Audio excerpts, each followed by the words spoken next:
Good afternoon everyone and welcome back to the Rah Rah Rabbit. Now as you can see I am using the Rah Rah wall today. It's been a while since I've done a video in front of that.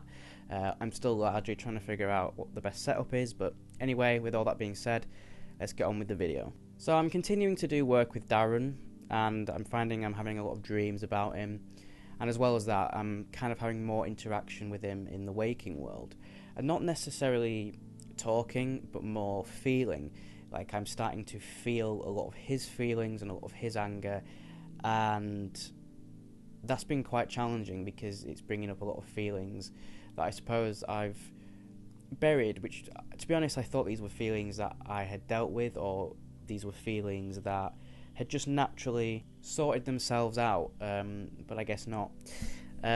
So the most recent lucid dream I had about Darren was one that at first I didn't quite realise the significance of it until, I'd woken up and I'd had time to think about it.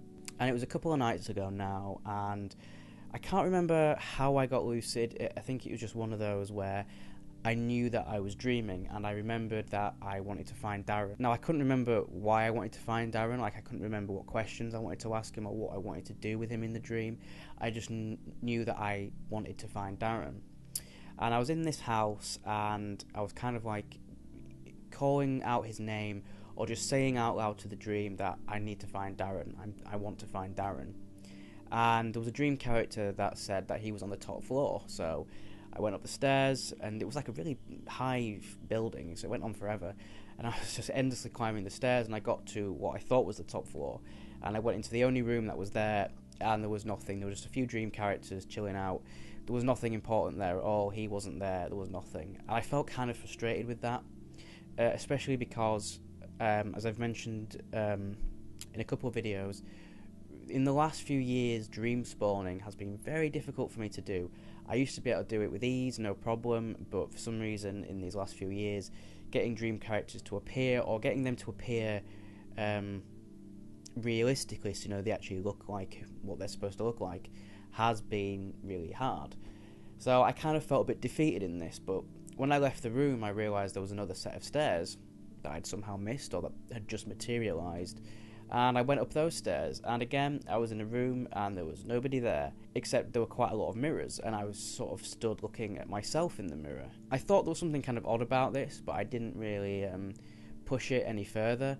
I didn't question anything. I just kind of was like, oh, okay, no one's here. It wasn't until I'd woken up and kind of thought about it that I realised that, oh shit, the dream was telling me that I am Darren. And it made me think back to one of the earlier dreams I had about Darren a few years ago, where I, again, was searching for him, and this is when I was searching for him to ask him what he represented, and I'd gone into like a public bathroom, and I'd found his hoodie on the floor, and I'd picked his hoodie up, and when I stood up and looked in the mirror, Darren was in the mirror.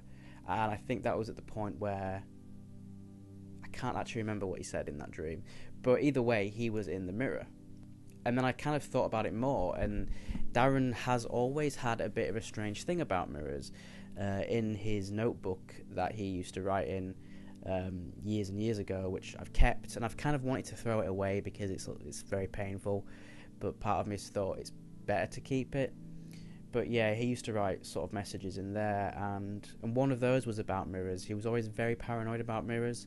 He was always very paranoid that people were watching him through mirrors, or watching us through mirrors. So yeah, there's me, Darren, and mirrors kind of go back a long way.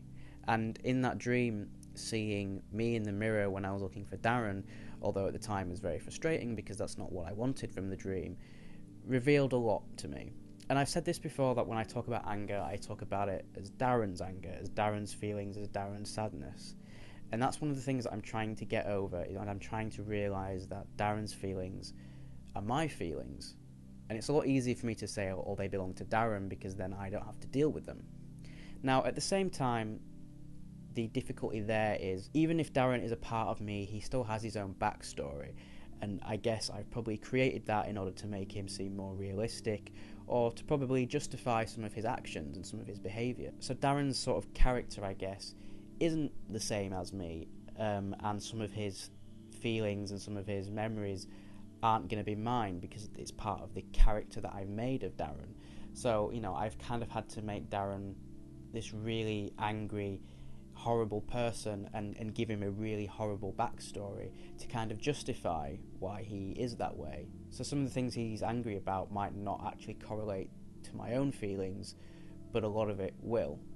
I know that's very complicated, and I understand that if you're somebody who has just stumbled upon my videos by chance and you're just interested in lucid dreaming, this is all going to be very complicated. I would recommend you go and watch some previous videos on this topic. But yeah, it's trying to filter through what is part of Darren's character that my mind has made, and what are parts of Darren's character that are parts of me that I have put on him is hard to do.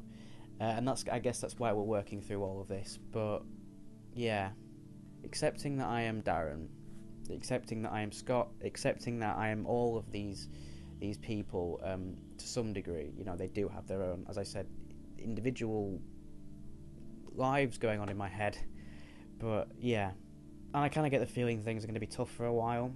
Things have been tough recently, perhaps more so than they have in the past, because I am actually confronting these things and trying to figure them out. But acceptance of my own feelings, acceptance of Darren's feelings, and seeing them as my own rather than putting them onto him and ignoring them, is just something that I have to do.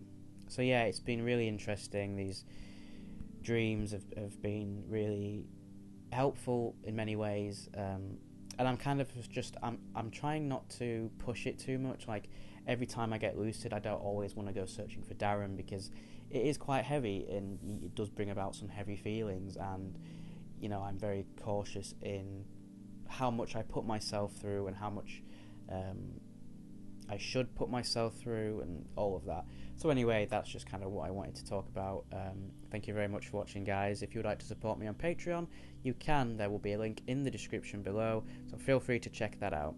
And as well as that, you can get 20% off on Vivid Dream products. The link and code are also down below. You can also check out my Redbubble page where I sell some of my designs. There's a lot of lucid dreaming stuff on there. There's a lot of stuff that isn't lucid dreaming. But either way, hopefully there'll be something on there that you like. Thank you very much for watching, guys. I've been Max, aka the Rara Rabbit, and I'll see you in the next video.